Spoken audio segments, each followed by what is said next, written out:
Thomas, qui est un jeune Français qui, comme beaucoup de sa génération, a décidé d'aller étudier à Montréal. Il étudie en architecture.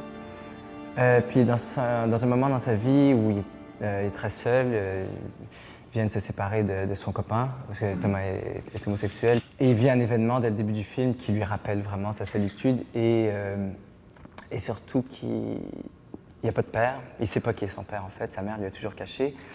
Et sa mère, qui est jouée par Monica Bellucci, qui est une actrice française, qui vient tourner un film au Québec.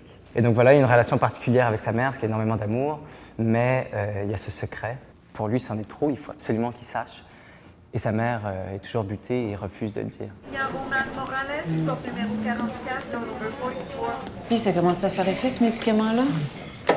Marie qui passe de Marécage à Ville-Marie, qui est la même Marie Santerre, donc qu'on avait connue dans Marécage, qu'on retrouve là.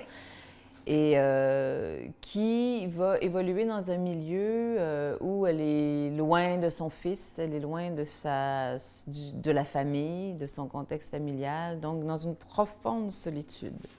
Puis de transporter ce personnage-là dans un contexte plus urbain, en mettant son destin à elle en face du destin d'une autre femme. Donc, c'est deux destins de femmes qui se rejoignent de façon assez improbable parce que c'est deux destins qui n'ont absolument rien à voir l'un avec l'autre, qui sont même diamétralement opposés.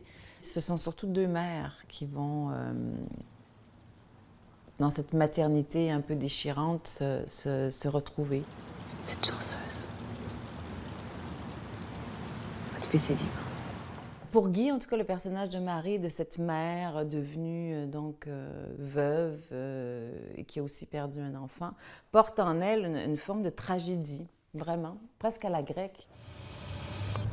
Centrale au 97 977. À l'écoute. Pour un appel de priorité 1 29 Pierre Pascal, c'est un vétéran des guerres en Afghanistan des années 2000. Il était ambulancier sur le terrain, il a sauté sur une mine, il transportait deux de ses amis, deux sont morts. Il revient en Amérique, il s'enrôle comme ambulancier, en sachant très bien qu'il va faire face encore à ses démons. J'ai l'impression qu'il veut payer sa dette, mais pourquoi ses amis sont sautés alors que c'est lui qui conduisait, lui il n'a rien eu. Il y a quand même le syndrome de « bon, pourquoi moi ?» C'est un peu Eros et Thanatos à l'intérieur de lui-même. C'est la mort puis la vie constamment, un combat. Mais il est ambulancier, à quelque part, il a déjà pris son parti, il a choisi le camp de la vie.